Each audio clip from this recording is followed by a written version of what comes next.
It is Saturday, January 3rd, 2026.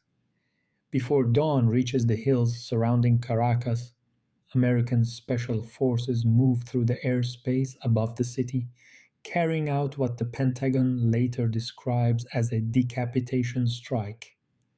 Smoke rises from military command centers as communications fall silent, streets empty, radios crackle, a nation wakes into uncertainty. By the coast, under floodlights and the low thrum of engines, Nicolas Maduro, the elected president of a sovereign country, is escorted onto the deck of an American warship. His hands are bound. Cameras capture the moment briefly before the images disappear behind official statements and diplomatic language. Tonight, we trace how this moment became possible, not in hours or days, but over decades. How a country with the largest proven oil reserves on earth came to be treated not as a nation with its own history and people, but as a problem to be managed.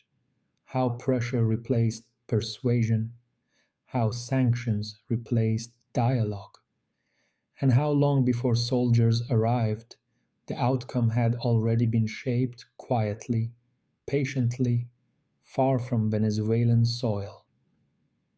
Chapter 1 begins quietly, long before the night sky fills with aircraft or the word invasion ever enters public language. It starts beneath the soil, where time moves slowly and pressure builds unseen. In the early 20th century, Venezuela was a country of farms and rivers, of small towns shaped by heat and distance. Its politics were rough, its wealth modest, its place in the world largely ignored. Then oil rose to the surface, dark and shimmering, and the country's future changed without asking its permission. At first, the discovery felt like a miracle. Wells burst open in the west near Lake Maracaibo, and foreign engineers arrived with blueprints, machines, and promises. They spoke of progress, of modernization, of a partnership that would lift Venezuela into a new era. Roads appeared where dirt paths had been. Ports expanded. Cities grew louder, faster, and more crowded. From the outside, it looked like development. From within, it felt more complicated. The oil did not belong to Venezuela in the way land or water did. It belonged to companies whose headquarters were thousands of miles away. Contracts were written in foreign languages. Profits traveled outward, across oceans, into balance sheets that never reflected the lives lived near the wells. For many Venezuelans, daily life changed very little. The wealth passed overhead like clouds, visible but untouchable. By the late 1920s, Venezuela had become one of the world's largest oil producers. Its powered ships, factories, and later, the engines of global war. During the Second World War, Venezuelan oil flowed steadily north, fueling Allied armies and industrial expansion. The arrangement was praised as strategic, essential, and stabilizing. And yet, the country providing this lifeblood remained politically fragile and economically dependent. The pattern was already set. Venezuela's value to the world was measured less by its people than by what lay beneath them. For decades, this imbalance shaped everything. Governments rose and fell, but the structure remained. Foreign companies extracted, local elites benefited, the state collected its share, but never enough to break free from dependence. Whenever leaders spoke of reclaiming control, they were warned gently at first, then more firmly. Stability, they were told, required cooperation. Cooperation meant accepting the rules as they were. Ordinary life unfolded within this arrangement. Children went to school, families gathered for meals, markets opened each morning, and always, somewhere in the background, oil rigs hummed, reminding the country of its strange position in the world. Rich but constrained, central but voiceless. From time to time, attempts were made to change course. Democratic movements flickered into existence, promising reform, sovereignty, and dignity. Each time, the response followed a familiar rhythm. Pressure mounted, confidence wavered, power shifted back toward those who guaranteed continuity. It was never described as control. It was called a partnership, order, responsibility. By the middle of the century, Venezuela wore the appearance of democracy while remaining deeply tethered to foreign interests. Elections were held, institutions functioned, but certain questions were never fully open for debate. Who owned the oil? Who decided its price? Who benefited most from its sale? These were treated as settled matters, not to be disturbed. This arrangement was often praised abroad. Venezuela was described as reliable, business friendly, and predictable. For international investors, these were virtues. For many citizens, predictability came with limits. Poverty persisted alongside abundance. Inequality hardened, and slowly, quietly, frustration accumulated. The oil, once celebrated as a gift, began to feel like a weight. It shaped the economy so completely that alternatives withered. Agriculture declined, manufacturing stalled. The nation's fate became tied to global prices it could not control. When oil was expensive, the country breathed easier. When prices fell, everything tightened at once. And still, the central question lingered beneath the surface, unspoken but persistent. Why did a country so rich remain so constrained? Why did decisions about its most valuable resource always seem to be made elsewhere? Why did every attempt at change provoke such immediate resistance from beyond its borders? These questions did not yet have clear answers. They lived in conversations, in memory, in the quiet dissatisfaction that settles when people sense that something essential has been taken from them without ceremony. The story had not yet reached its turning point, but the ground was shifting slowly, inevitably. And so, as the decades passed and the oil continued to flow outward, Venezuela carried within it a growing awareness that its greatest wealth had shaped its history more than any ideology, that the struggle to control it would one day define the country's relationship with the world. As the night deepened over this early chapter, the first outlines of that struggle became visible, not yet in open conflict, but in tension, in the quiet understanding that what lay beneath the soil would one day demand an answer. And that is when it did. The world would be listening very closely. The awareness did not arrive all at once. It moved slowly, like heat through stone, gathering beneath the routines of daily life. By the 1940s and 1950s, Venezuela was no longer a forgotten supplier at the edge of global maps. It had become essential.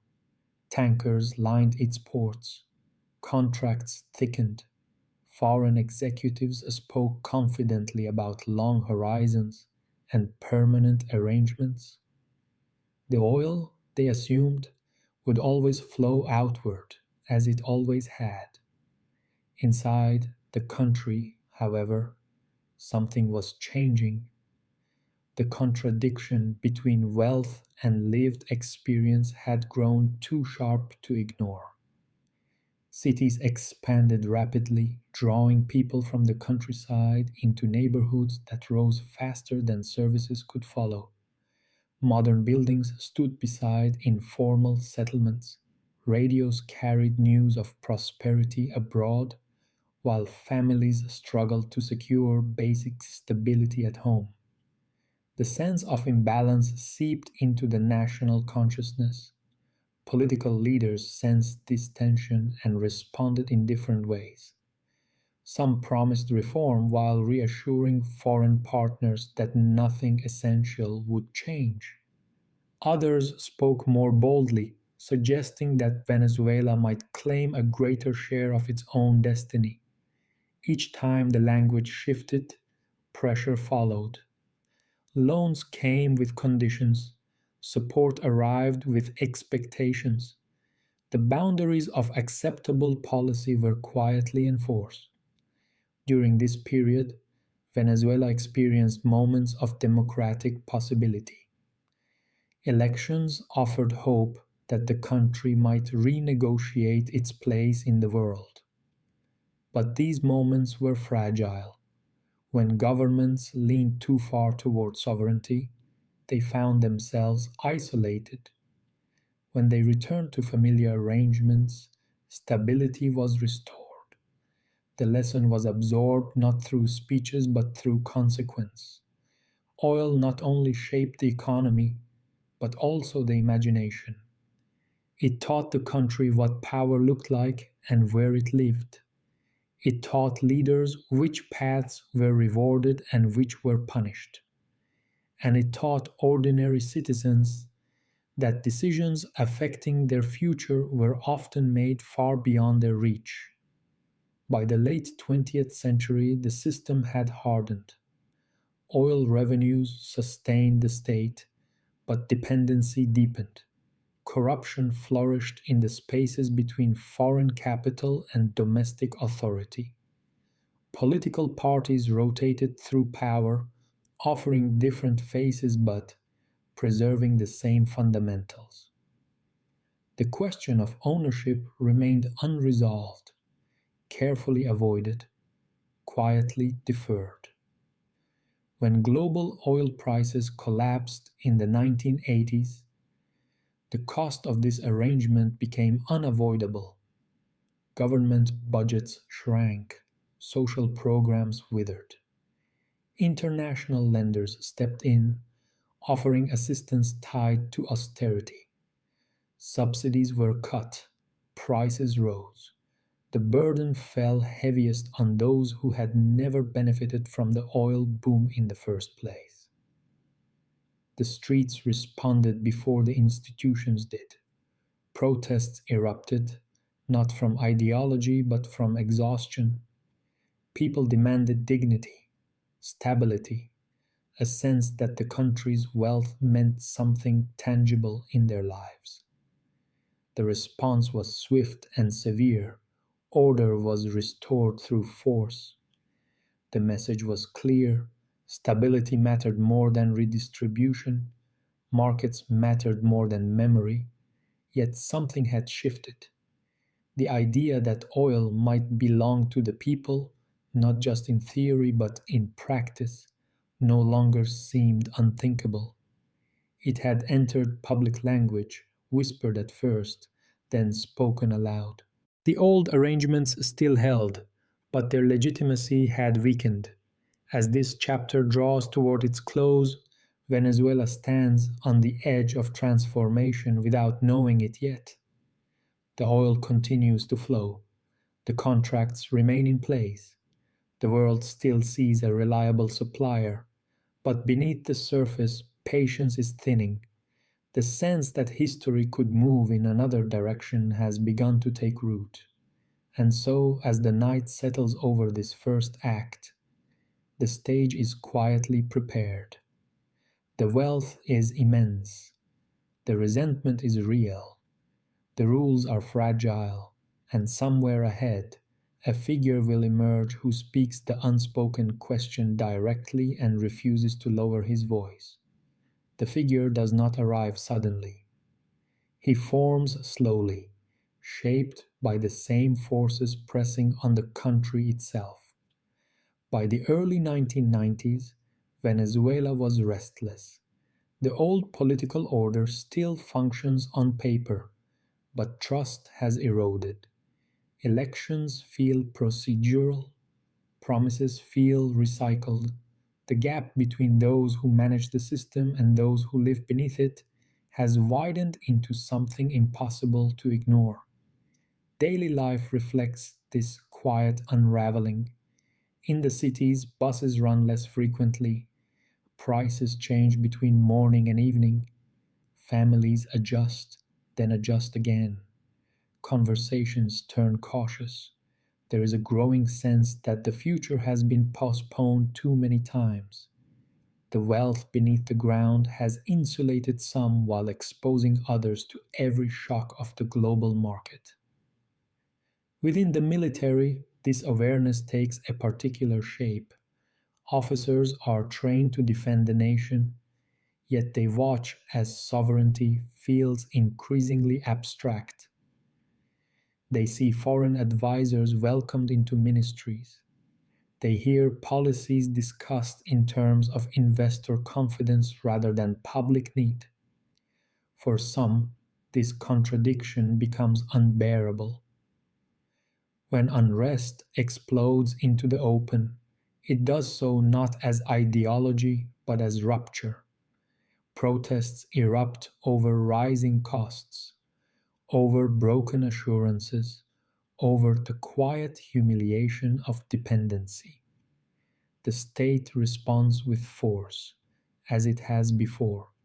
Lives are lost, streets are cleared, order is restored, but the memory remains.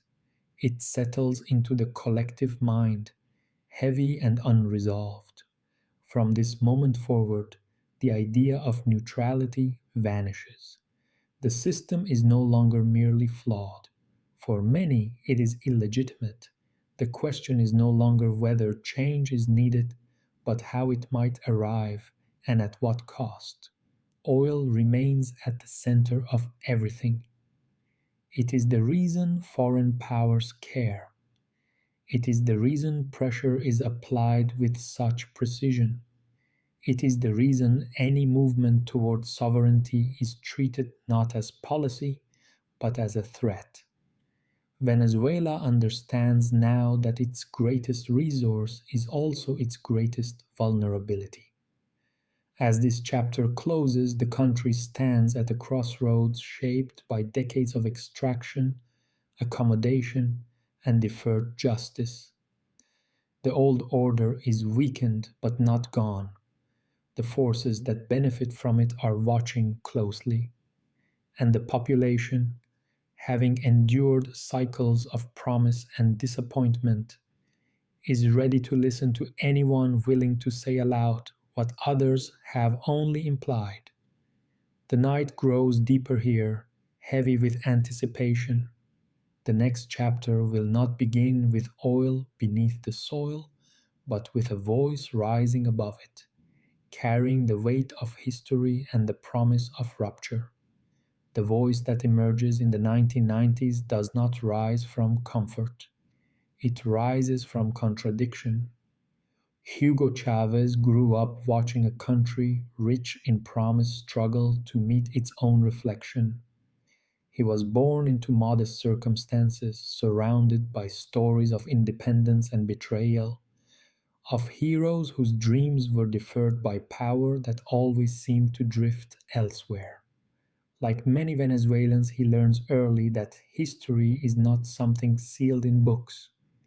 It is something unfinished, something that presses forward into daily life. The military offers him structure, but it also offers perspective. As a young officer, Chavez travels the country. He sees the landscapes that produce oil and the neighborhoods that receive almost nothing in return. He watches as governments speak the language of reform while protecting arrangements that benefit a narrow few. Slowly, quietly, he begins to understand that the problem is not simply corruption or mismanagement, but design.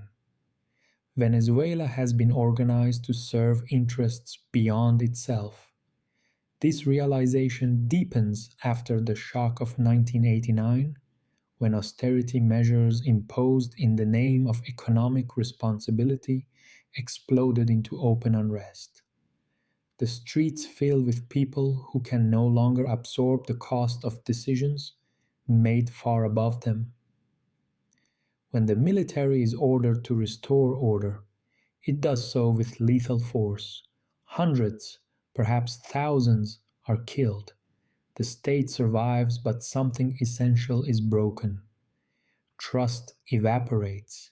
Fear settles in its place. For Chavez and others like him, neutrality becomes impossible. The belief that the system can be gently reformed gives way to the sense that it must be fundamentally reimagined. Yet even then, the path forward is uncertain. Open rebellion risks catastrophe. Silence risks complicity. The tension between these choices hangs over the country like heat before a storm. When Chavez participates in a failed uprising in 1992, it is not framed as a coup for power, but as a rupture in the narrative. His brief address to the nation after surrender is remembered not for its content, but for its restraint. He does not blame others, he does not call for chaos. He acknowledges defeat, but insists that history is not finished. The phrase "for now" carries a strange calm. It suggests patience rather than desperation. It suggests time. Imprisonment gives him years to reflect, to read, to listen. By the time he is released, Venezuela is ready for a different kind of politics. Traditional parties feel hollow.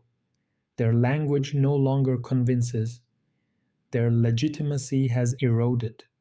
When Chavez begins to speak publicly again, people listen not because he offers certainty, but because he acknowledges uncertainty honestly. His presidential campaign does not promise perfection, it promises participation. It frames oil not as a technical issue for experts, but as a moral one. Who should benefit from the country's greatest resource? Who should decide its use? These questions resonate deeply. They are not abstract. They touch food, housing, education, and dignity. The election result is decisive. Chavez wins not as a fluke, but as a consequence of long suppressed demand. For many voters, it feels less like choosing a leader and more like reclaiming a voice. Once in office, the changes unfold deliberately. A new constitution is proposed, debated openly, and approved by popular vote. It expands rights, restructures institutions, and most importantly, asserts national ownership over natural resources. Oil is no longer treated as a technical commodity managed at arm's length from the public. It is declared part of the nation's collective inheritance. This shift reverberates beyond Venezuela's borders. Markets react, analysts warn, editorials express concern. Chavez's tone, once described as refreshing by some, is now labeled confrontational. His insistence on redirecting oil revenue toward social programs is framed as irresponsible. His foreign policy, which seeks autonomy rather than alignment, is described as dangerous. Inside the country, daily life begins to change in visible ways. Clinics appear in neighborhoods long ignored. Literacy campaigns reach adults who were written off decades earlier. Food programs stabilize households accustomed to volatility. For the first time, oil wealth feels tangible to people who live far from refineries and export terminals. These developments do not go unnoticed abroad. They are watched carefully. The language shifts from skepticism to suspicion. Venezuela is no longer merely a producer, it is an example, and examples can be contagious. As this first movement of Chapter 2 draws toward a pause, the tension is clear but unresolved. A government has reasserted control over oil. A population has tasted inclusion. And beyond Venezuela's borders, those who depend on predictable access are recalibrating their response. The night settles gently here, not in silence, but in watchfulness. Something has changed, something irreversible, and the forces unsettled by it are beginning to move. The recalibration does not announce itself loudly. It begins in quiet rooms, in reports written for investors, in diplomatic cables phrased with care. The shift in Venezuela's posture is not yet treated as a crisis, but as a risk. And risk, in the language of power, is something to be managed. As Chavez consolidates his reforms, the oil industry becomes the focal point. For decades, Venezuela's state oil company had functioned less as a national institution and more as a semi-autonomous enclave, aligned culturally and operationally with foreign interests. Its leadership moved easily between corporate boardrooms abroad and government offices at home. Chavez sees this arrangement not as efficiency, but as capture. When he moves to assert political oversight over the company, the response is immediate and hostile. Executives resist, technocrats warn of disaster, media outlets frame the decision as reckless interference. Abroad, the move is interpreted as a signal. Venezuela is no longer content to supply oil on terms set elsewhere. The tension spilled into public view in 2002 when opposition forces, supported by segments of the business elite and elements within the military, moved to remove Chavez from power. The event unfolds rapidly. Chavez is detained. A new leader declares himself president. The constitution is suspended. Decrees are issued dissolving elected institutions. For a brief moment, it appears that the old order has reasserted itself. But something unexpected happens. People descend from the hills surrounding Caracas in numbers that stun observers. They fill the streets not with weapons, but with demands. They insist on the return of the president they elected. Loyal units within the military refuse to follow illegal orders. Within days, the coup collapses. Chavez returned to the office. The message is unmistakable. Power does not flow in only one direction anymore. For Washington, the episode is a lesson. Open force has failed. The population will not accept a simple reversal. Any future effort will need to look different, less visible, more patient. Inside Venezuela, the aftermath deepens polarization. Supporters see the survival of the government as proof of legitimacy. Opponents see it as a warning. The lines harden. Trust erodes further. Oil remains at the center of the conflict. the silent prize shaping every calculation. Chavez responds by accelerating reforms. He brings the oil company firmly under state control. Revenues are redirected toward education, healthcare, and housing. Internationally, he seeks alliances beyond traditional Western partners. He speaks openly about multipolarity, about a world not dominated by a single center of power. These moves amplify concern abroad. Venezuela is no longer merely reclaiming oil. It challenges assumptions about global order. As this second movement of Chapter 2 settles, the conflict has shifted from overt confrontation to something more subtle. Institutions become battlegrounds. Narratives become weapons. Legitimacy is contested not only at home but in international forums. The night deepens again here, heavy with consequence. The struggle has moved beyond one man or one government. It has become a test case. Can a country rich in resources reclaim control without provoking overwhelming retaliation? Or will the system correct itself as it has so many times before? Chapter 2 continues to unfold, its arc bending toward a response that will not come with tanks at first, but with something quieter, more insidious.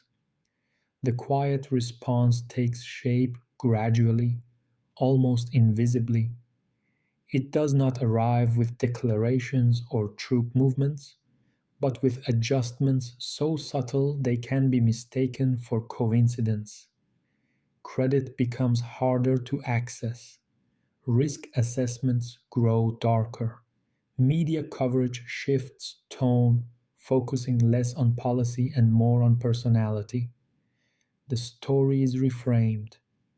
Venezuela's experiment is no longer discussed as a political choice, but as a cautionary tale. Inside the country, the pressure is felt unevenly. The government still functions, programs still operate, oil still flows, but the margins tighten. Every decision carries greater weight. Each misstep is magnified. Chavez understands this, even if the public does not see the full scope. He speaks often of patience, of resilience, of history's long rhythms. He reminds his audience that power rarely relinquishes its advantages quietly. Internationally, Venezuela's alliances deepen. Relationships with Cuba, Russia, China, and Iran are not formed out of ideology alone, but necessity. These partnerships provide breathing room, alternatives to financial systems that increasingly feel conditional. Each new agreement, however, further alarms those accustomed to unchallenged access. The language of concern hardens into the language of threat. Venezuela is described as destabilizing. Its leadership is portrayed as erratic. Its elections are questioned. The oil is rarely mentioned directly, yet it remains the unspoken center of gravity. Control over energy is control over leverage, and leverage is not surrendered willingly. Within Venezuela, the social gains of the early years continue, but they are fragile. They rely on oil revenue, and oil revenue depends on markets that are growing less forgiving. Chavez speaks openly about this vulnerability. He urges diversification, self sufficiency, and solidarity. These are long term visions confronting short term realities. As this chapter approaches its close, the contours of the struggle are clear. Venezuela has asserted ownership over its resources. In doing so, it has disrupted a system built on predictability. The response has begun, not as an invasion, but as attrition, pressure layered upon pressure, designed to exhaust rather than overthrow. The night settles here, not with resolution, but with accumulation. Forces are aligning, patience is being tested, and somewhere beyond the horizon, strategies are being refined for the next phase of a conflict that will no longer remain contained within borders. Chapter 3 opens in a quieter register, one shaped less by speeches and elections than by systems learning how to constrain without appearing to attack. If chapter 2 was about assertion, this chapter is about response, not dramatic, not immediate, but methodical. The pressure Venezuela begins to feel in the years that follow is not announced as punishment. It is framed as a consequence. Ratings agencies downgrade confidence.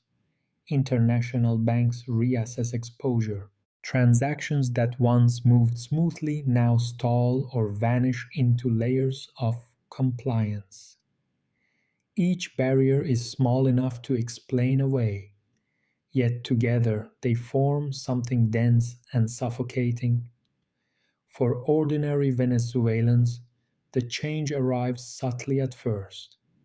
A familiar product disappears from shelves. Replacement goods cost more. Repair takes longer. The rhythm of daily life slows, then tightens. People adapt, as they always do. They share, they substitute, they wait, but the waiting grows heavier. Inside government offices, the atmosphere shifts as well. Planning becomes more complex, budgets stretch thinner. Officials who once managed logistics through routine channels now navigate a maze of restrictions. Nothing is officially blocked, yet nothing moves freely. It is a pressure that leaves no fingerprints. International media coverage mirrors this evolution. Stories that once focused on poverty and inequality now center on dysfunction. Economic challenges are attributed not to constraint, but to choice. Venezuela's difficulties are presented as self inflicted, the natural outcome of defying accepted models. Context fades, history narrows, the oil again disappears from view. This reframing matters deeply. It shapes how the world understands suffering. If hardship is portrayed as a consequence rather than coercion, then responsibility dissolves. Sympathy evaporates, pressure becomes justified. Within Venezuela, Chavez continues to speak of endurance. He warns that what is unfolding is not accidental. He describes it as a siege without walls, a conflict waged through institutions rather than armies. His language grows more urgent, but also more reflective. He invokes history, reminding listeners that nations asserting control over resources rarely escape retaliation unscathed. At the same time, the government accelerates its social programs, seeking to cushion the population against external pressure. Clinics expand, education initiatives deepen, food distribution networks are strengthened. These efforts succeed in part, but they are costly. They depend on revenue that is increasingly difficult to access. The contradiction sharpens. The state is expected to provide more with less. Every shortfall is amplified. Every delay is interpreted as failure. The margin for error narrows to almost nothing. Abroad, policy discussions grow more explicit. Sanctions are debated not as a last resort, but as a tool. They are framed as targeted, humane, precise, designed to influence leadership, not harm populations. On paper, the distinction is clean. In practice, it blurs quickly. When restrictions begin to formalize, They are described as measured responses to democratic concerns. Financial transactions are limited. Access to credit is constrained. Assets are frozen. Each action is justified individually. Together, they reshape the economy. For Venezuelans, the experience is disorienting. The struggle is not against a visible enemy, but against absence, absence of goods, absence of certainty, absence of relief. The cause is distant, abstract, and often denied outright. The result is immediate and intimate. Chavez's health begins to fail during this period, adding another layer of uncertainty. His presence, once constant and commanding, becomes intermittent. Supporters worry quietly, opponents speculate loudly. The future feels increasingly fragile as this first movement of chapter 3 draws to a pause. The story has shifted again. The question is no longer whether Venezuela can assert control over its oil, but whether it can withstand the cost of doing so. The siege has begun, not with fire, but with paperwork, not with invasion, but with isolation. The night deepens here, thick with fatigue and resolve.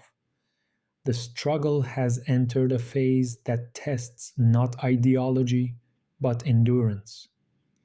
And the next chapter of this story will unfold not in speeches, but in shortages, resilience, and the quiet mathematics of survival. The endurance is not abstract. It is measured in routines reshaped, in choices narrowed, in the quiet recalibration of what feels possible. Families learn which stores restock unpredictably and which shelves stay empty longest. Conversations at dinner tables turn practical, then philosophical. How long can this last? What will give way first? The government works to adapt, improvising around barriers that were never designed to be publicly acknowledged. New trade routes are explored. Agreements are struck with partners willing to exchange goods without demanding ideological alignment. These arrangements are fragile, often inefficient, but they keep the system breathing. Survival becomes an achievement measured day by day. Internationally, the framing continues to harden. Venezuela's leadership is increasingly described as isolated, stubborn, and detached from reality. The suffering of the population is invoked frequently, but rarely examined closely. The mechanisms producing that suffering remain largely invisible in mainstream narratives. The idea that pressure itself might be responsible is dismissed as an excuse. This erasure has consequences. When shortages worsen, they are interpreted as proof of failure rather than evidence of constraint. When inflation accelerates, it is attributed to incompetence rather than siege. The story becomes self reinforcing. The harder life becomes, the more justification is found for making it harder still. Within Venezuela, political divisions deepen. Supporters of the government see the hardship as imposed, unjust, and temporary. Opponents see it as confirmation that the system must be dismantled. Trust erodes not only between citizens and institutions, but between neighbors. The pressure is not just economic, it is psychological. Chavez's death marks a turning point that cannot be smoothed over by rhetoric. His absence removes a unifying figure whose voice had anchored the struggle in narrative and memory. The transition of power is constitutional, but emotionally disruptive. The question of continuity hangs heavy. Can the project survive without its symbol? Nicolas Maduro inherits not only the presidency but the siege. He steps into leadership at a moment when margins are gone and patience is thin. Abroad, the tone shifts again. Where Chavez was treated as provocative, Maduro is portrayed as illegitimate. His election is questioned from the outset. Recognition becomes conditional. Pressure intensifies. Sanctions expand, formalizing what had previously operated in shadows. Financial institutions retreat further. Trade becomes riskier. Insurance costs soar. Entire sectors grind slowly toward paralysis. The economy contracts sharply. Ordinary life absorbs the shock unevenly but relentlessly. Yet, even here, the expected collapse does not arrive. The state adapts, communities organize, informal systems fill gaps left by formal ones. Resilience takes forms that do not register on balance sheets. The country bends without breaking. This persistence frustrates those who designed the pressure. Sanctions are intended to prompt rapid political change. When they do not, they are often intensified rather than reconsidered. The logic is circular. If the outcome has not occurred, the cause must not yet be strong enough. As this chapter nears its close, the siege has matured. It is no longer experimental, it is policy. The objective is not dialogue, but exhaustion, not negotiation, but surrender. Venezuela is expected to yield, not because it has been defeated, but because it has been worn down. The night settles heavily here, thick with repetition. Each day resembles the last. Each month brings new constraints, and yet the story does not end. The population remains. The government holds. The oil stays beneath the ground, still claimed, still contested. Chapter 3 pauses here, not with resolution, but with a question that will shape everything that follows. How far will pressure go when it fails to achieve its aim? And what happens when endurance outlasts expectation? By the middle of the 2010s, the siege had become normalized. What once felt extraordinary now feels routine. Restrictions that would have sparked outrage elsewhere are absorbed quietly, explained away through language that emphasizes legality over consequence. Sanctions are described as tools of diplomacy, not instruments of harm. Their cumulative effect is rarely discussed in one place, because seeing the whole would make the intent difficult to deny. Inside Venezuela, the strain is visible everywhere. Yet so is adaptation. Power outages are anticipated, water shortages are planned around. Food distribution shifts from market logic to communal necessity. People reorganize their lives not around abundance but around continuity. The goal is no longer progress but persistence. The government responds by building parallel systems. Direct food distribution programs bypass private supply chains that have become unreliable or inaccessible. Barter arrangements replace formal trade. Alliances with sanctioned nations deepen, not out of ideology, but shared circumstance. A quiet network of survival stretches across borders, invisible to those who only watch official markets. These efforts blunt the sharpest edges of collapse, but they cannot restore normalcy. Inflation continues to erode savings. Wages lag behind reality. the emotional toll grows heavier.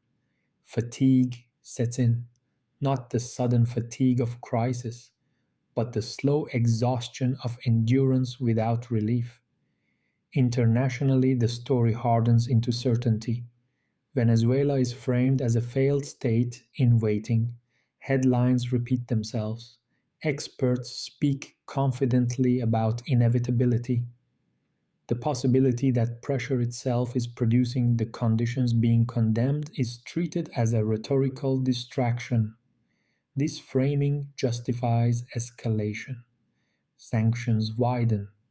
Secondary sanctions threaten third parties. Assets abroad are frozen, not as temporary measures, but as leverage. The country's own wealth becomes inaccessible, locked behind legal walls it cannot dismantle. For many Venezuelans, this feels less like diplomacy and more like erasure. The nation exists physically, but its agency is denied. Its government governs, but is not acknowledged. Its votes are cast, but their legitimacy is questioned from afar. Sovereignty becomes conditional, granted only when it aligns with external approval. And still, the collapse does not arrive. This refusal to fall becomes paradoxically the next provocation. What was meant to break has instead adapted. What was meant to isolate has instead reorganized. The strategy now faces an uncomfortable truth. Pressure has limits, and when those limits are reached, the choice is not resolution, but escalation or retreat. By the end of this chapter, the contours of the conflict are unmistakable.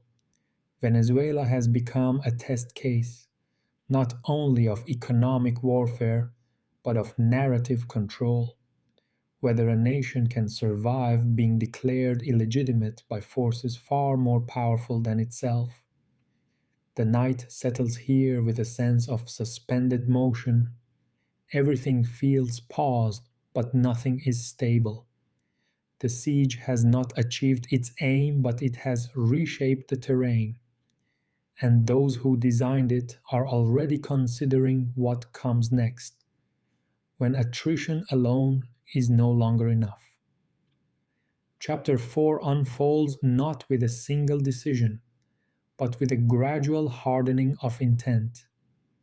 By the late 2010s, the assumption that Venezuela would eventually yield had begun to fray. Years of pressure have produced hardship, but not capitulation. The government remains in place, the military remains loyal. The population, though exhausted, has not turned en masse against its leaders. For those who designed the strategy, this persistence is not evidence of resilience, but of defiance. And defiance, once named, demands response. The language surrounding Venezuela changes subtly but decisively. It is no longer merely unstable or mismanaged. It is now framed as a threat, not to regional peace in any tangible sense, but to norms, to order, to precedent. The idea that a country can withstand economic warfare and still refuse external authority becomes, in itself, intolerable. This reframing serves a purpose.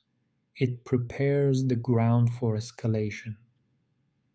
In Washington, policy discussions shift away from whether pressure should continue toward how it can be intensified without crossing lines that still carry political cost.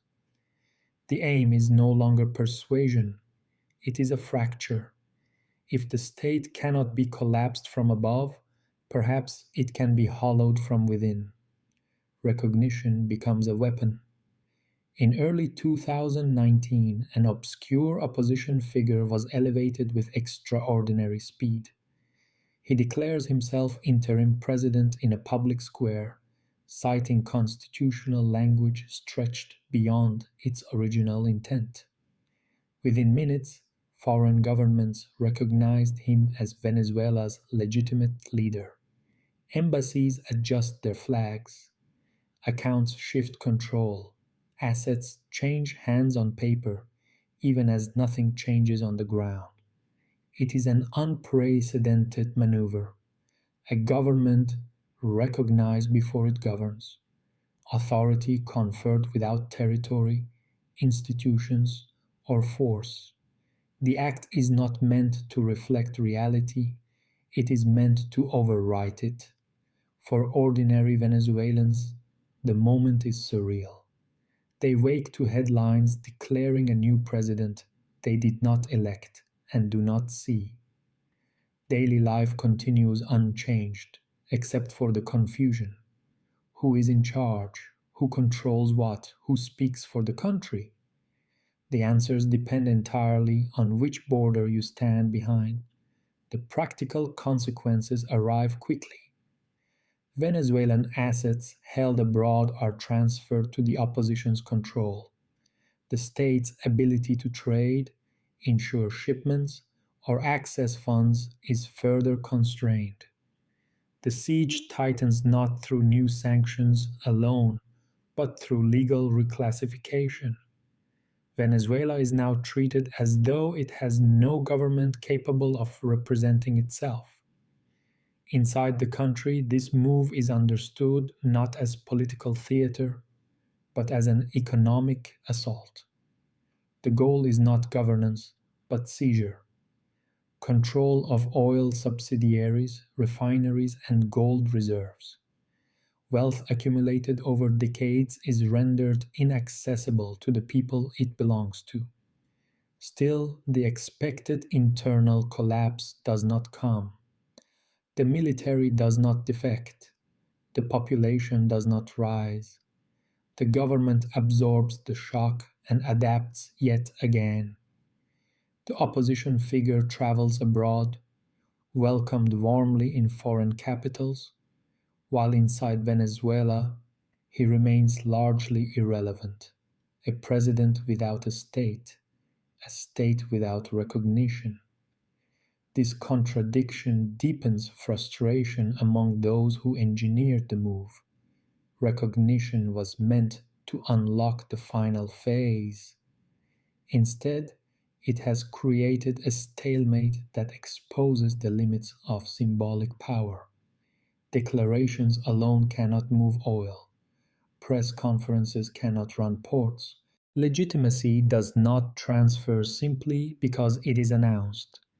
As this realization sets in, planning accelerates. Pressure must become visible. Something must happen that cannot be adapted to quietly. A crisis that forces a choice, a moment that breaks routine and compels reaction. Humanitarian language becomes central to this next phase. Aid convoys are announced, border spectacles are staged, cameras are positioned in advance. The objective is not relief, but narrative, to force the government into a position where any response can be framed as cruelty. When the operation collapses publicly, when evidence reveals provocation rather than obstruction, the embarrassment is brief. The lesson is not restraint, it is refinement.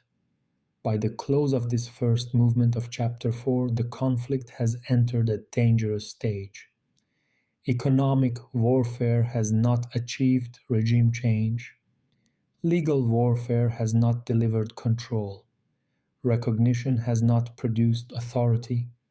The remaining options are narrowing, and when options narrow for powerful actors unwilling to accept failure, escalation ceases to be hypothetical.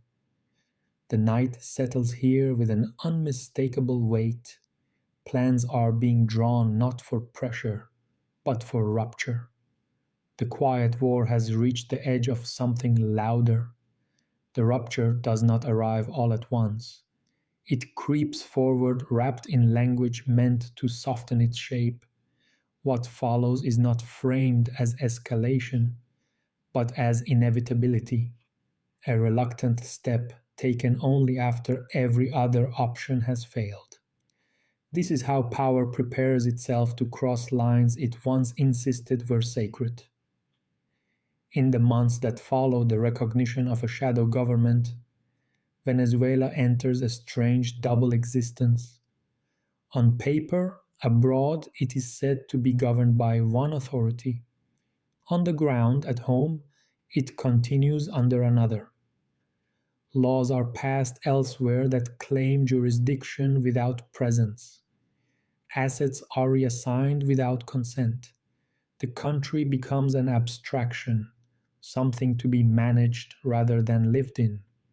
For people inside Venezuela, this abstraction has consequences. Ships hesitate to dock. Insurance premiums spike beyond reach. Payments are rejected not because they are illegal, but because they are risky. The distinction matters little when food spoils at ports and medicine arrives late or not at all. The blockade tightens without ever being named as such. The pressure now extends into infrastructure itself. Power grids fail more often. Water systems falter. Each failure is presented internationally as proof of incompetence, never as vulnerability. When blackouts sweep across cities, the suffering is immediate and frightening, yet the explanation offered from afar remains clean and distant: mismanagement, corruption, decay. Inside the country, engineers work through the night. Communities organize lanterns and generators. Neighbors share what they have. The lights return slowly, unevenly, but they do return. What was meant to be a breaking point becomes another test of endurance.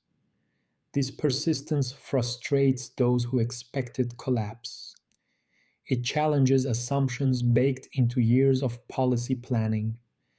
Sanctions were supposed to fracture loyalty. Recognition was supposed to isolate leadership. Crisis was supposed to produce surrender.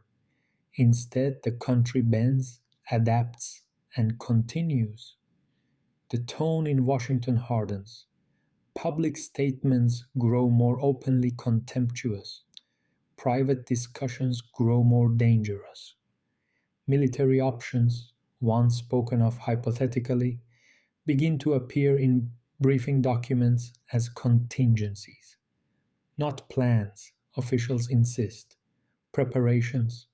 The justification is refined carefully.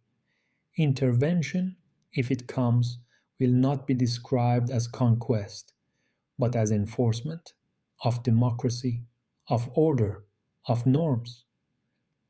The language is familiar, rehearsed across decades of precedent. What matters is not whether it convinces the world, but whether it convinces those who must authorize action. Inside Venezuela, the government prepares quietly. Air defenses are reinforced. Communication channels are hardened. Civil defense drills are discussed without panic. The memory of past interventions in the region is not academic, it is inherited knowledge. Daily life continues beneath this growing shadow. Children go to school when schools have power. Markets open with fewer goods but familiar rhythms. People plan weddings and funerals, birthdays and departures. The future is uncertain, but the present still demands attention. This is how societies survive pressure meant to paralyze them, by refusing to stop living. The opposition, fractured and increasingly disconnected from the population it claims to represent, turns inward.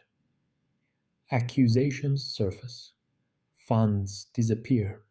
Leadership splinters. The shadow government exists more convincingly in foreign capitals than in Caracas. Its authority is procedural, not social. This too is noticed abroad, though rarely acknowledged publicly. The idea that regime change might require something more direct begins to feel less taboo. Sanctions have softened the walls, lawfare has pried at the gates.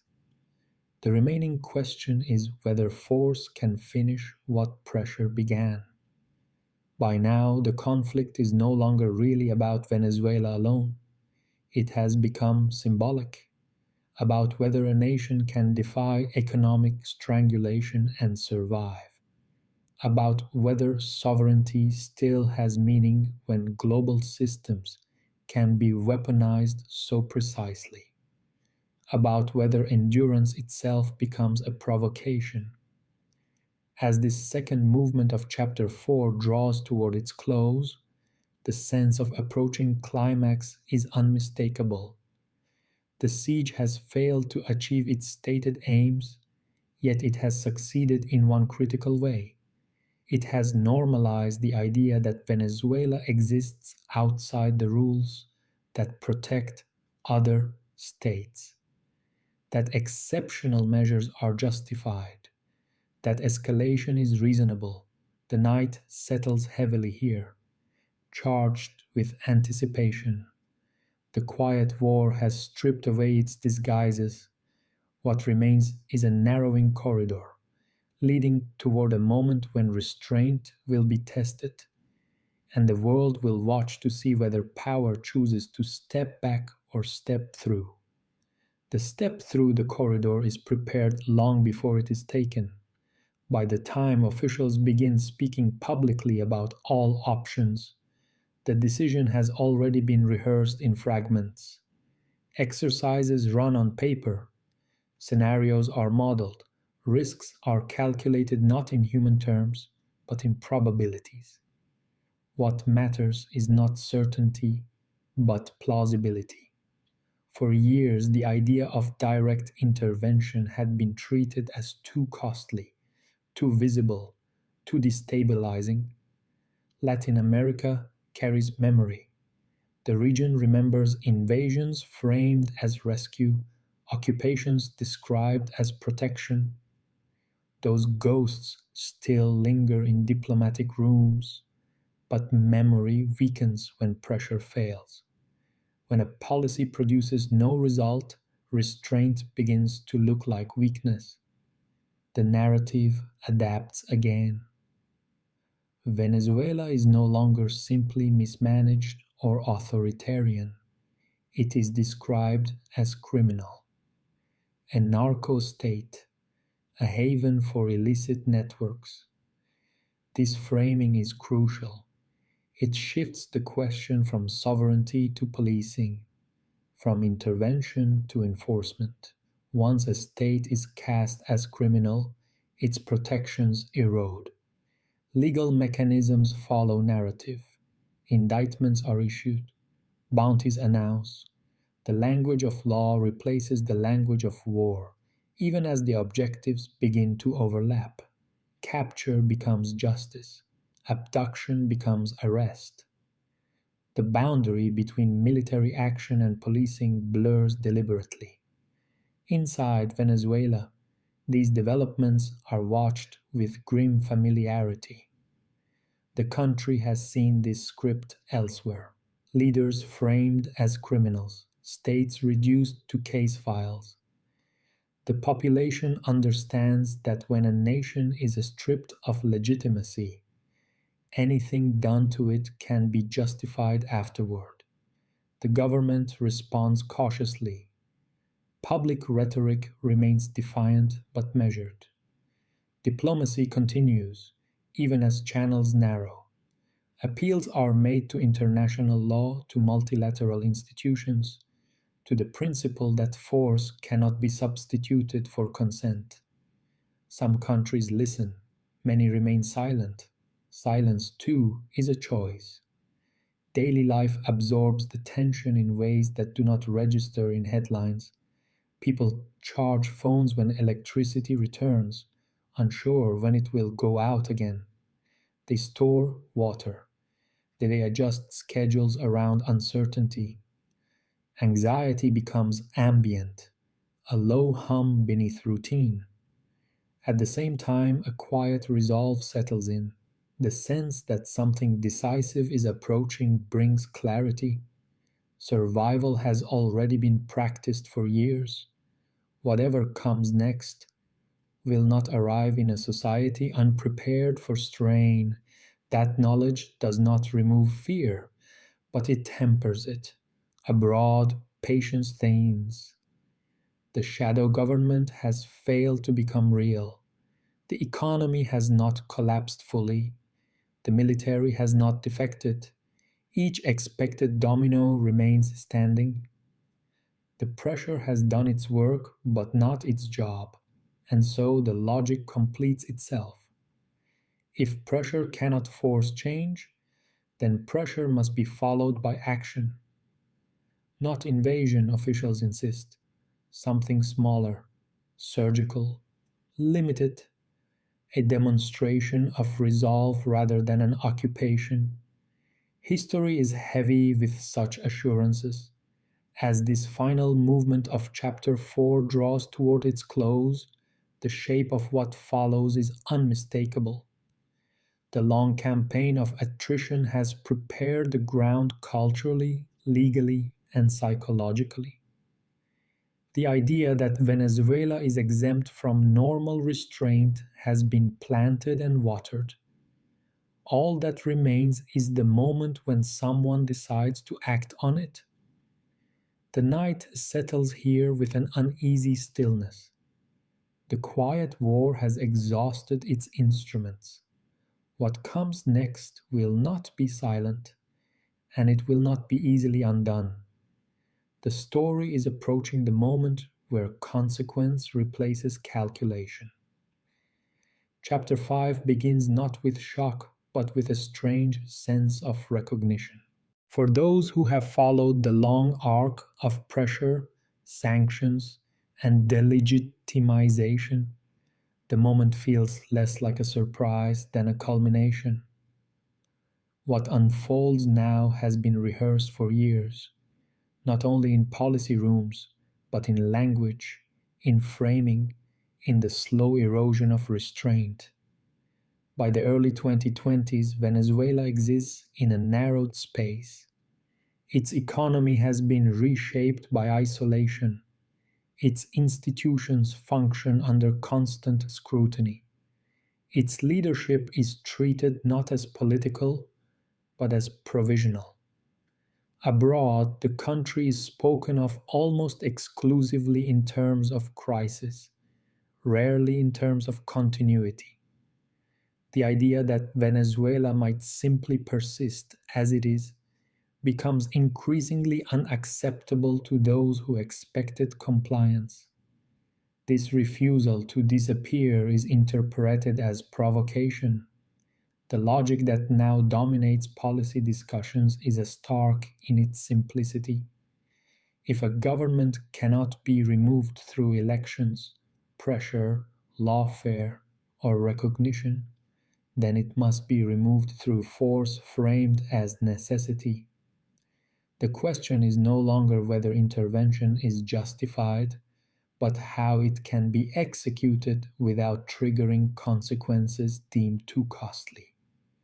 The chosen framing is precise. This will not be a war, it will be an operation, limited, targeted, focused on individuals rather than institutions.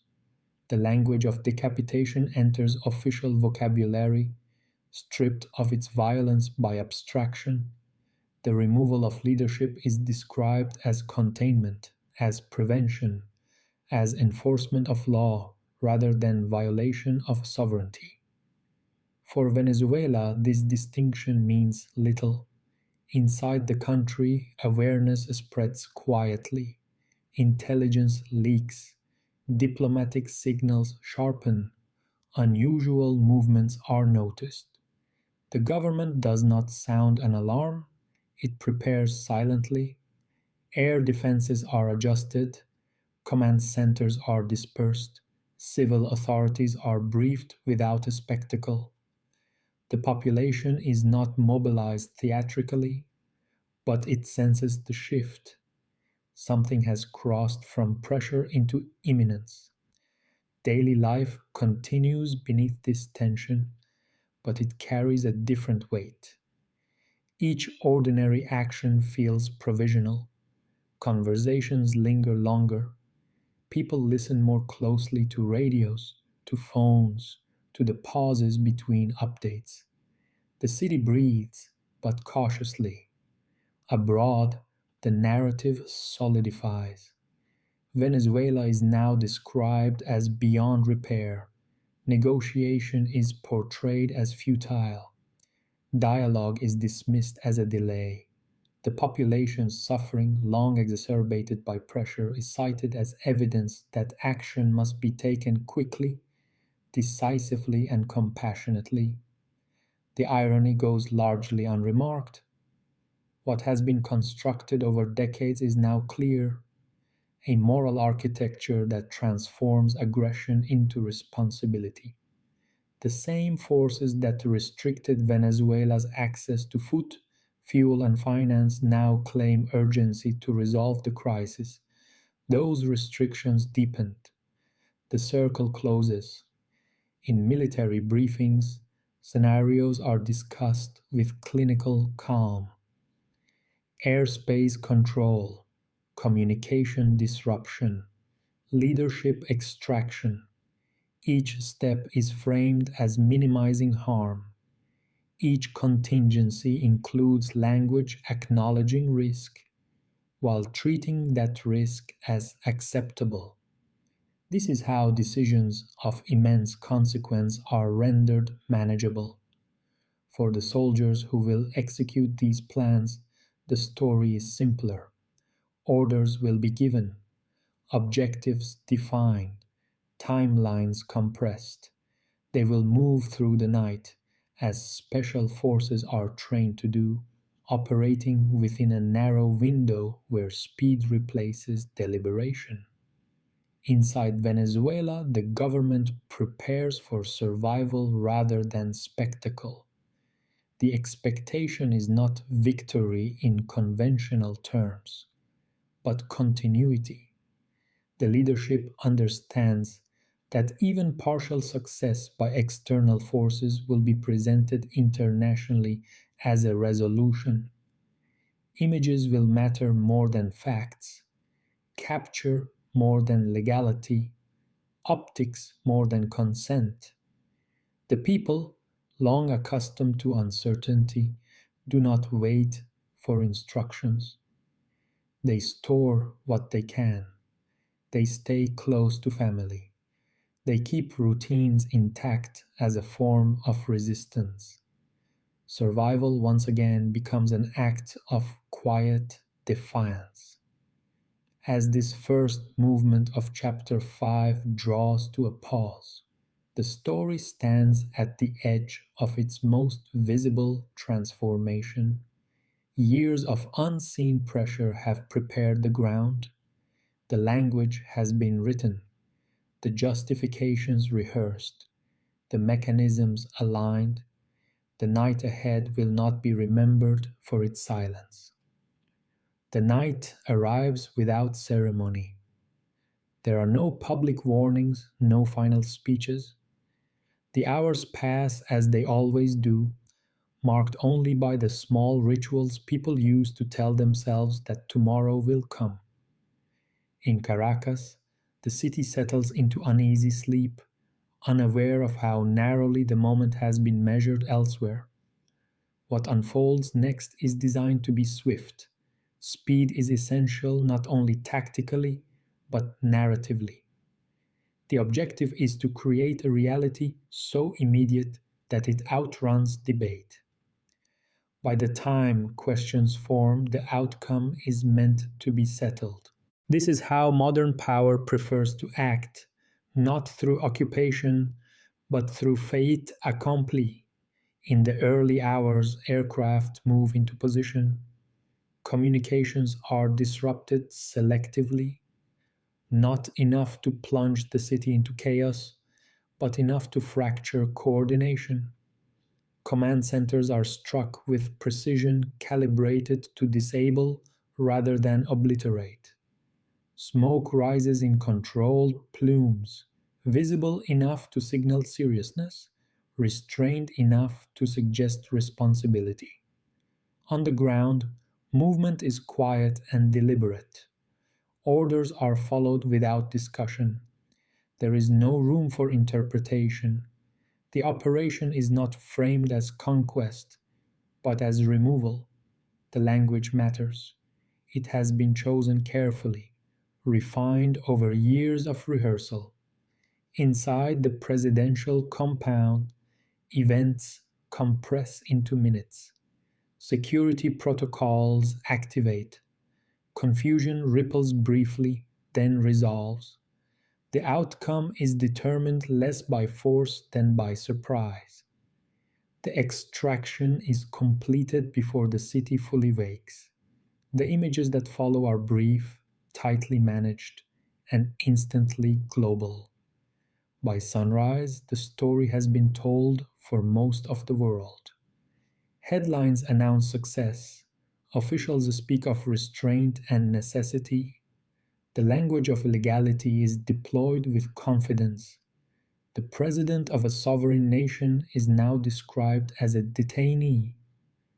The distinction is presented as obvious, even natural. Inside Venezuela, the response is slower, heavier. Shock does not arrive as panic, but as disbelief. Radios carry fragments, phones struggle to connect. People gather in doorways, in courtyards, in the quiet spaces between buildings, trying to assemble meaning from incomplete information. The government responds as it can, issuing statements that assert continuity, legitimacy, outrage. But the narrative momentum has already shifted. Images of handcuffs travel faster than explanations. The symbolism overwhelms the substance. What matters now in the global imagination is not what is lawful, but what has already happened. Abroad, reactions divide predictably. Allies praise resolve, critics warn of precedent, international institutions issue cautious statements, heavy with concern and light on consequence. Calls for restraint arrive after the decisive moment has passed. This too is familiar. For those who plan the operation, the immediate objective has been achieved. The long campaign of pressure has culminated in a visible act that reframes the entire conflict. Venezuela is no longer resisting, it is now being managed. The story has moved from attrition to intervention, from ambiguity to assertion. Inside the country, the atmosphere thickens. The sense of siege transforms into something sharper. Anger mixes with fear. Grief surfaces unevenly. For many, the moment feels less like defeat than violation, not because a leader has been taken, but because a line has been crossed openly. Daily life stalls briefly, then resumes in altered form. Markets open cautiously, schools hesitate, people wait for instructions that do not come quickly. The absence at the center of power creates a vacuum filled by speculation. Who governs now? What comes next? How far will this go? The opposition, long fragmented, struggles to respond coherently. Some celebrate, others hesitate. The reality of foreign control sits uneasily beside years of rhetoric about democracy. The contradiction is difficult to reconcile, even for those who sought change. As this second movement of chapter 5 settles into its pause, the full weight of what has occurred begins to register. The siege has ended not with negotiation, but with force. The question of sovereignty has been answered not through law, but through action. And whatever justification accompanies the event, it cannot erase the fact that something irreversible has taken place. The night has passed, but the consequences are only beginning to unfold. Morning light does not bring clarity, it reveals disruption without resolving it. In Caracas, the sun rises over a city that feels familiar and altered at once. Buildings stand as they always have, streets fill slowly, but the center of gravity has shifted, and everyone senses it. The immediate aftermath is defined by uncertainty. Statements contradict one another. Authority fragments. International news cycles harden quickly around a single version of events, while inside the country, reality feels more complex, more unsettled. The removal of a leader has not removed the conditions that shaped the last 2 decades. It has only exposed them. For those who planned the operation, the narrative must now be maintained. Success depends not only on what has been done, but on what is believed to have been done. Legal frameworks are invoked rapidly, charges are announced, language is chosen carefully to suggest inevitability rather than rupture. The goal is to make reversal unthinkable by making acceptance appear rational. Inside Venezuela, the response is not uniform. Some feel relief, others fury, and many confusion. The years of pressure have left the population fractured, exhausted, and weary of promises from any direction. Celebration exists, but it is not universal. Silence exists too, heavier and more widespread. The military becomes the axis around which the next phase turns. Its loyalty, long tested, now carries different stakes. Every movement is watched, every statement parsed. The expectation from abroad is compliance, order, and transition. The reality on the ground is more cautious. Institutions move slowly, aware that speed now carries danger. For ordinary people, survival reasserts itself as the primary concern. Food must still be found, work must still be done, children must still be guided through a day that feels strange but continues anyway.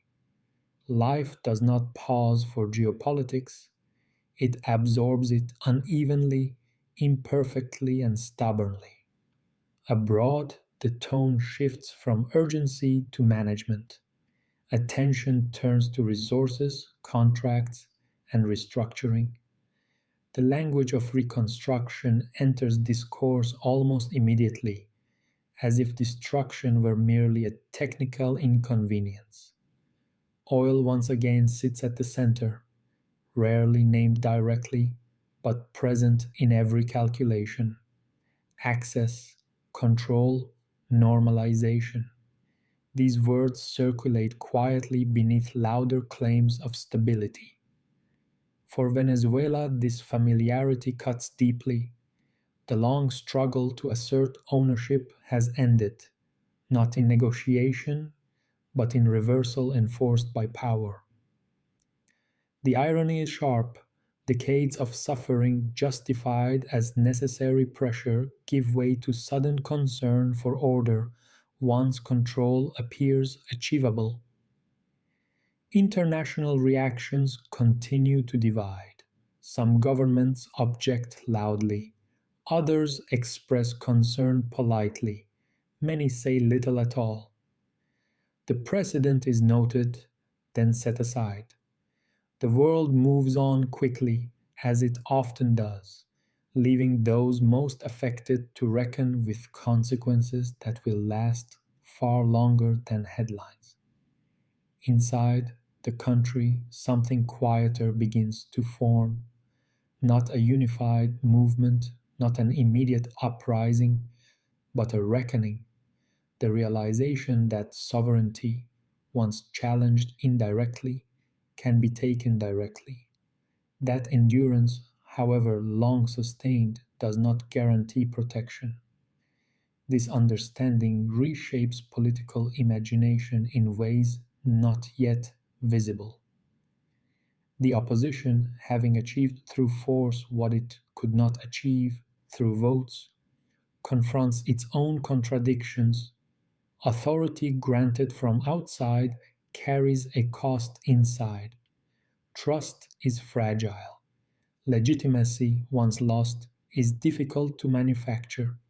The future promised so often now feels uncertain in a different way. As days pass, the operation settles into history, but not into closure. Questions multiply rather than resolve. What law permits this? What prevents repetition elsewhere? What meaning does sovereignty retain in a world where recognition can be reassigned and force justified retroactively? The long campaign that began with pressure and sanctions has ended with spectacle, but the story itself is unfinished. The removal of a leader does not erase the grievances that gave rise to resistance. It does not undo years of deprivation. It does not reconcile a population to decisions made without its consent. As this chapter closes, the night returns, quieter but heavier than before. The siege has ended in form but not in effect. Venezuela stands altered not because it has been defeated, but because it has been acted upon so completely that the rules themselves feel unstable. Chapter 6 opens not with violence, but with administration, the kind that arrives quietly, carrying binders instead of rifles, signatures instead of sirens. The removal of leadership has already been accomplished. What follows is consolidation, and consolidation prefers silence. In foreign capitals, officials speak of stabilization, of restoring confidence, of returning Venezuela to the international system. These phrases are delivered with practiced calm, as though the previous night had been an interruption rather than a rupture. Markets respond cautiously, oil prices flicker, then settle. The machinery of global exchange resumes its rhythm. Inside Venezuela, the sense of suspension deepens. The country is not occupied in the traditional sense, but it is no longer fully in control of itself. Decisions about assets, contracts, and representation are made elsewhere, often without consultation, sometimes without notice. Authority exists, but it feels displaced. A transitional framework is announced, committees are formed, advisors arrive, the language of expertise fills the air. Plans are presented for restructuring state industries, modernizing infrastructure, and revitalizing production. Oil again is central. It is described as underutilized, mismanaged, and wasted. The solution offered is familiar: privatization, foreign investment, efficiency. For many Venezuelans, this language feels like an echo, not of recent years, but of a much older story, one they believed they had moved beyond. The promise is prosperity, the cost is control. At the same time, legal processes accelerate abroad, charges proceed, hearings are scheduled, The former president is presented as a defendant rather than a detainee. The framing is precise. This is not political, it is judicial. Not intervention, but accountability. The distinction is asserted repeatedly, as if repetition might solidify it. International institutions respond cautiously. Some express concern about precedent, others emphasize stability. The balance of power within these bodies reveals itself plainly. Principles are acknowledged, enforcement remains selective. Inside Venezuela, political life struggles to reorganize. Parties that once opposed the government must now govern under conditions they did not design. Their authority depends heavily on external support, which complicates their relationship with the population. Legitimacy proves harder to import than anticipated. Daily life resumes in fits and starts. Some shortages ease, others persist. The siege has ended formally, but its effects remain embedded. Infrastructure damaged by years of strain does not recover overnight. Trust does not return on schedule. The population responds not with uniform resistance or acceptance, but with caution. People watch closely. They remember promises made before. They understand that control of oil has always shaped Venezuela's fate more decisively than ideology. Whoever controls that flow controls the future. Abroad, attention begins to drift. The crisis has been resolved according to official language. What remains is implementation. That work will continue quietly, away from headlines. This is often how outcomes are secured, not in moments of spectacle, but in periods of fatigue. Yet beneath the administrative calm, something unsettled persists. The manner of the change has left scars difficult to obscure. The removal of a government through force, however justified rhetorically, has introduced a question that cannot be easily closed. If this can be done here, it can be done elsewhere. As this first movement of Chapter 6 draws to a pause, Venezuela stands in a strange in between. Not at war, not at peace, not fully sovereign, not formally occupied. The language of transition fills the space where consent should be. The night settles again, quieter now, but uneasy. The long struggle over oil has entered its final administrative phase. What was once contested in the streets and speeches is now being decided in contracts and courtrooms. The administration of change settles in with a patience that feels deliberate. Meetings multiply, timelines stretch, what was once urgent becomes procedural. For those directing the transition from afar, this is success. Quiet means compliance. Silence means acceptance. Inside Venezuela, the effects of this administrative calm are uneven. In some places, services stabilize slightly. In others, the gaps left by years of strain remain wide. Repairs begin where investment aligns with interest. Elsewhere, waiting continues. The logic guiding recovery is not national need, but a strategic value. Oil facilities receive immediate attention.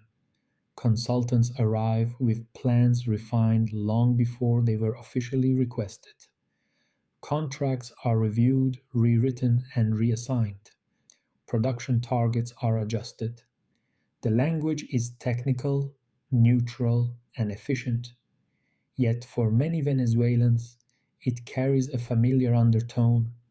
Decisions about the country's most important resource are once again being made beyond public reach. The promise offered is a revival, increased output, renewed revenue, jobs, stability. The cost, though rarely named directly, is autonomy. Oversight shifts outward, control fragments. What is described as a partnership feels, to many, like a return. Political life attempts to reassemble itself under these conditions.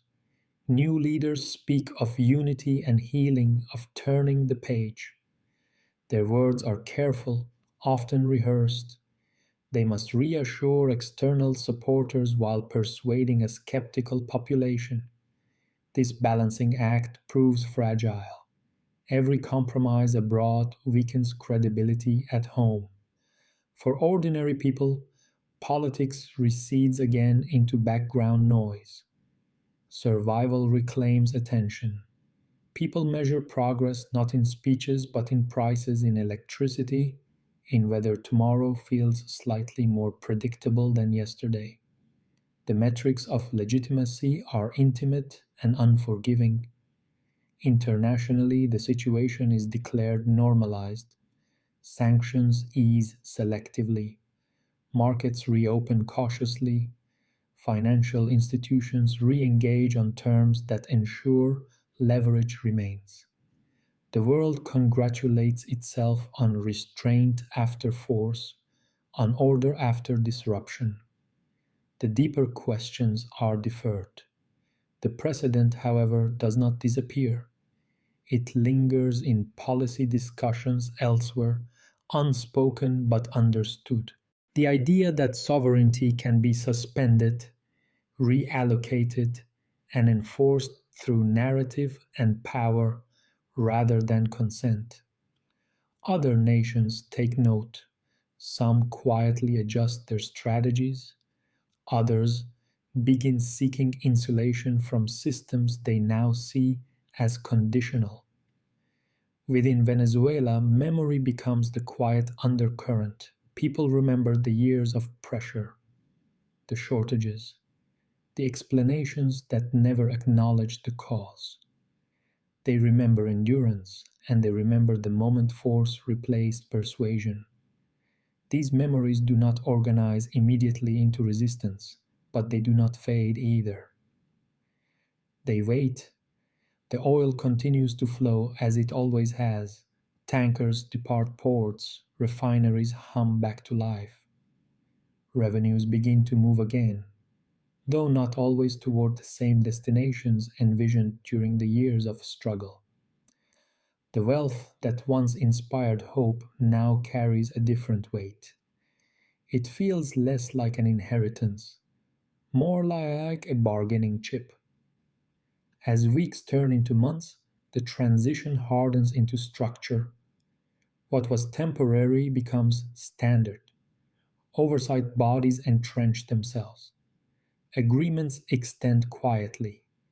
The extraordinary is absorbed into routine. This is how change becomes permanent without ever being fully acknowledged. Yet beneath this surface stability, a sense of loss persists, not only of leadership, but of possibility. The belief that a nation could chart its own course, however imperfectly, has been shaken, replaced by a quieter understanding of limits imposed from beyond borders. As this second movement of Chapter 6 draws toward its pause, Venezuela exists within a new normal that feels both familiar and altered. The long struggle over oil has concluded not with resolution, but with absorption. The system has reasserted itself, refined by resistance, hardened by time.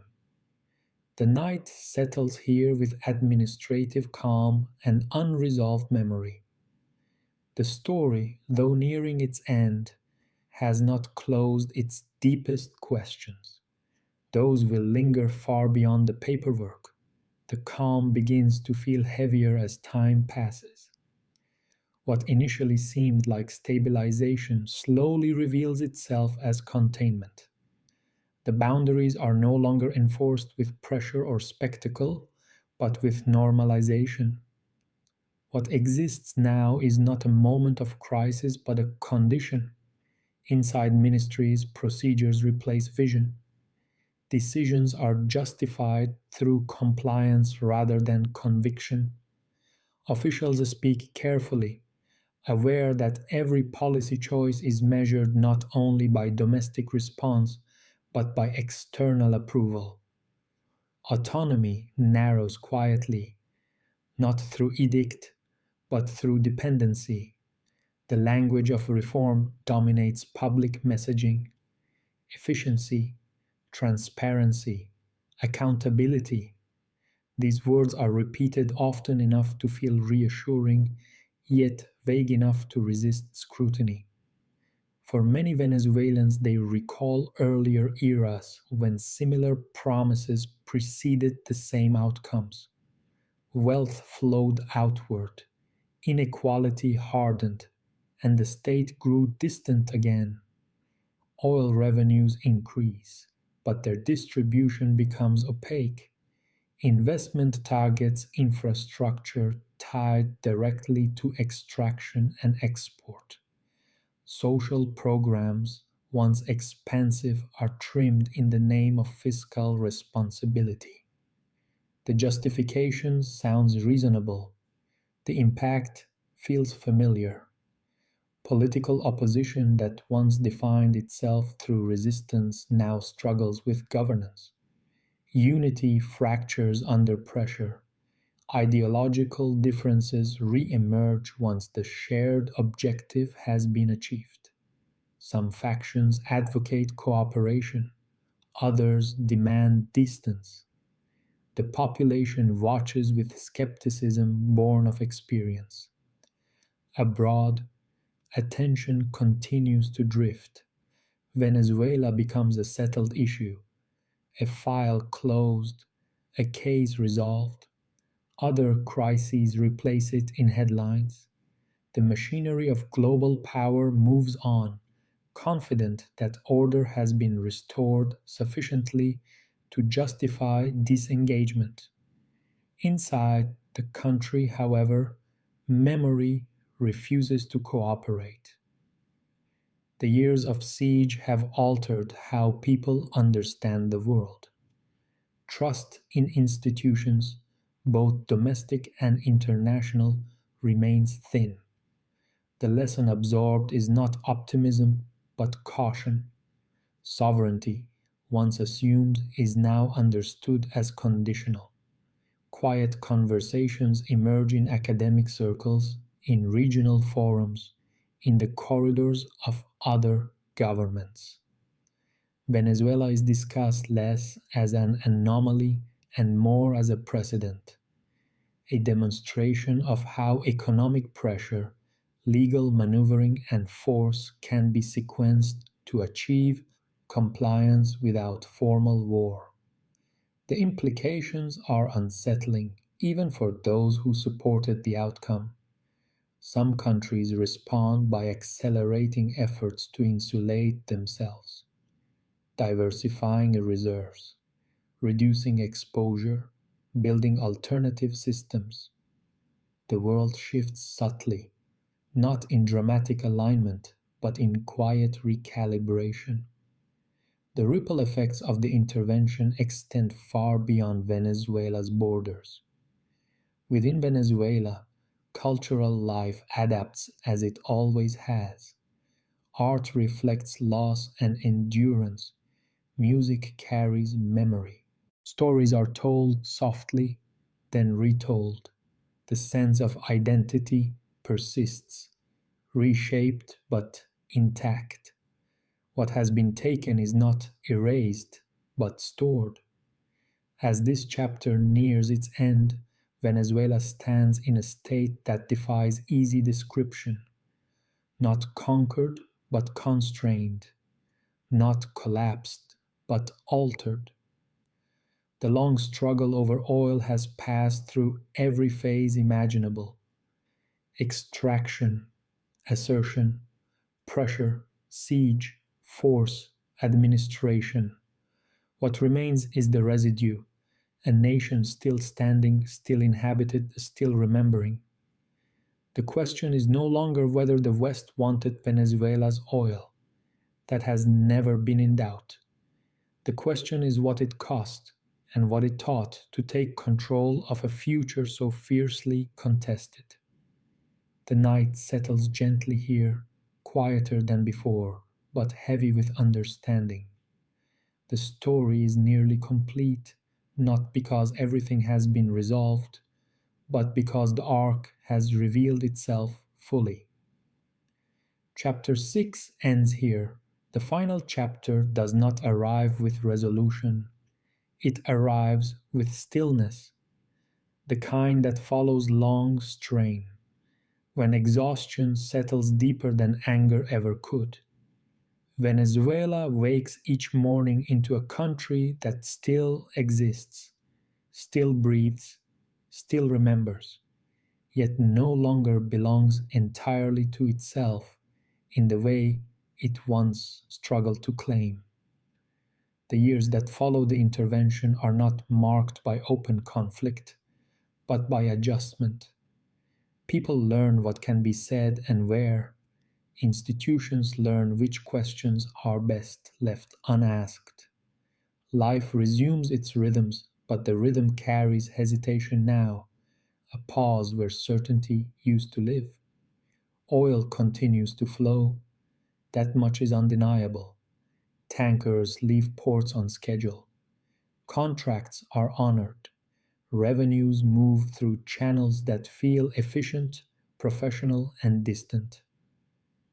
For external observers, this is a success. Stability has returned. Markets respond positively. The crisis, they say, is over.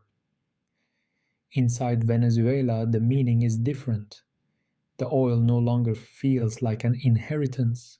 It feels like collateral, something pledged long ago, now collected.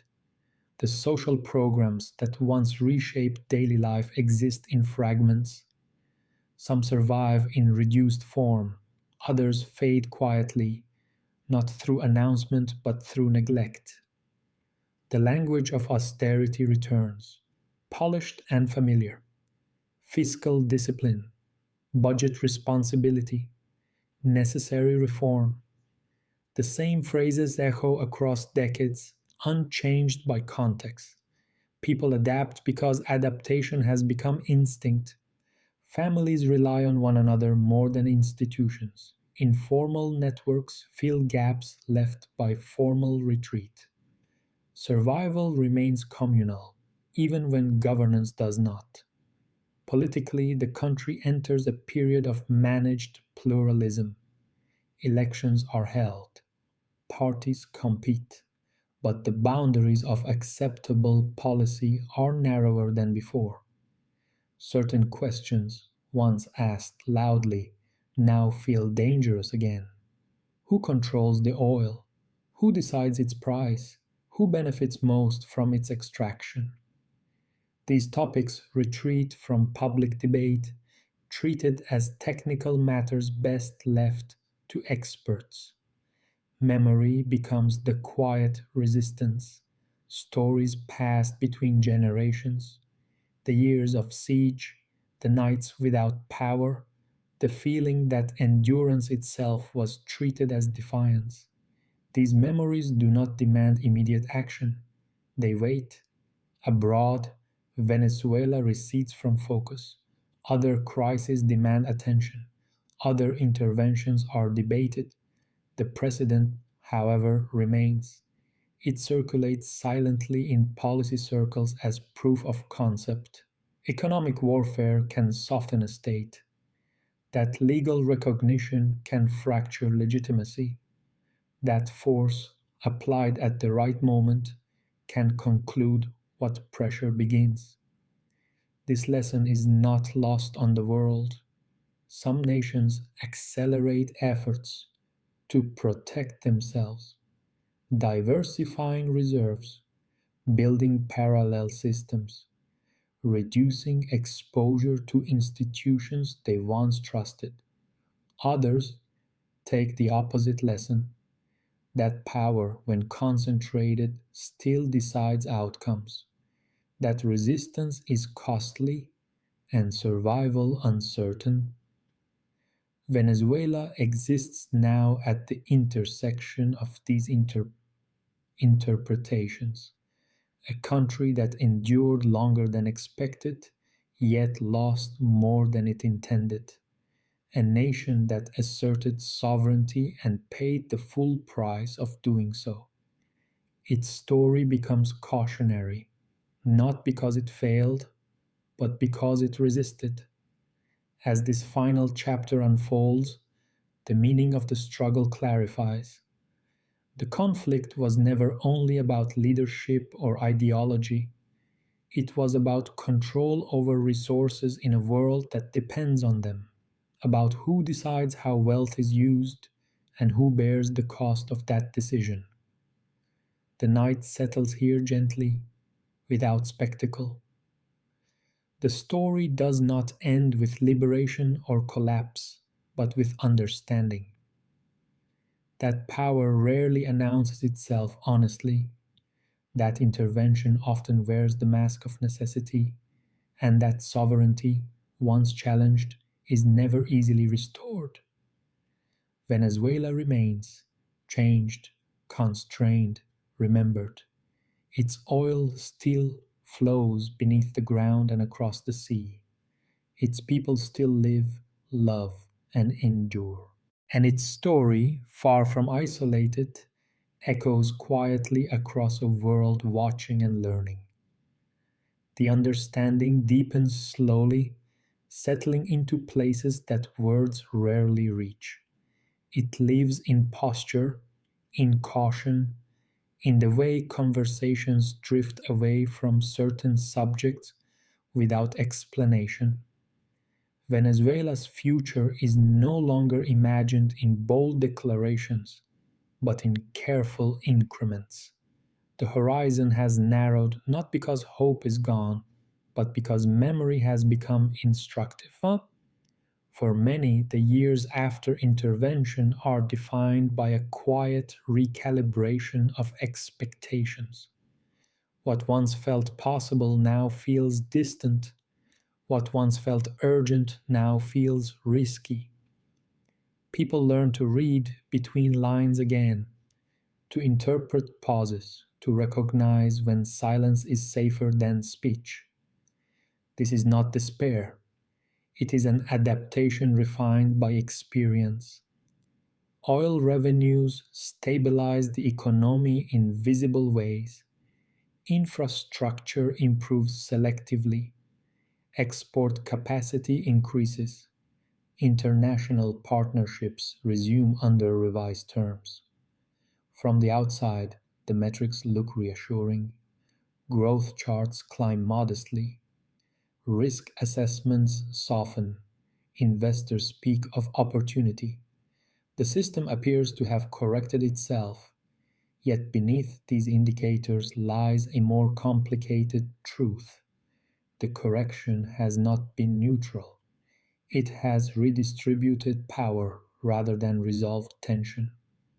Decisions that once belonged, however imperfectly, to public debate are now insulated within technical processes. Governance becomes managerial. Politics becomes procedural. The space for imagination contracts. In everyday life, this manifests quietly. Fewer public conversations about ownership, more emphasis on stability. Young people plan futures that include leaving as readily as staying. The idea of departure becomes pragmatic rather than tragic. A generation raised during siege carries both resilience and caution in equal measure. Cultural expression absorbs these contradictions. Films linger on absence. Songs circle themes of endurance and distance. Literature returns to memory as a way of preserving what cannot be defended openly. Art becomes a place where the unsayable can rest without consequence. Internationally, the lesson continues to travel. Venezuela is cited obliquely, rarely named directly, but always present in discussions about sanctions, recognition, and intervention. Its story sits just beneath the surface, a reminder of what works and what it costs. Some policymakers argue the outcome was necessary, that pressure prevented chaos, that force restored order. Others remain uneasy, sensing that the tools used have weakened norms they depend on. The debate persists quietly, unresolved, like the consequences themselves. Within Venezuela, a quieter reckoning unfolds. Not a unified movement, not an immediate resistance, but a long memory taking shape. The understanding that sovereignty is not a condition granted once and kept forever. It is negotiated continuously, defended imperfectly, and vulnerable to systems far larger than any one nation. This understanding does not erase the past struggle, it reframes it. The years of resistance are not remembered as failure, but as evidence of limits, of how far endurance can carry a people and where it meets the hard edge of power. As time passes, the immediate pain dulls, but the lesson sharpens. Control over resources remains the central question. Who benefits? Who decides? Who bears the cost when decisions are enforced rather than agreed upon? These questions do not disappear. They wait. The world too waits, watching how nations respond to precedent, watching how power recalibrates, watching how resistance adapts. The unipolar confidence of earlier decades has softened, replaced by caution and contingency. The system that acted decisively now watches itself more carefully. Venezuela's story, then, becomes neither a warning nor a blueprint alone. It becomes a mirror, reflecting a world where sovereignty is conditional, where legality can be rearranged, and where endurance is both strength and vulnerability. As this final chapter draws to its close, the night settles fully, not in darkness but in quiet clarity. The struggle over oil revealed something essential about the age we live in. Those resources shape power more reliably than rhetoric. That intervention often arrives after the patient fails, and that the cost of resistance is rarely paid once. Venezuela remains, not victorious, not erased, altered, constrained, and remembered. Its people continue to live within the spaces left to them, carrying forward a history that refuses to be simplified. The story ends here not because it has resolved, but because it has said what it needed to say.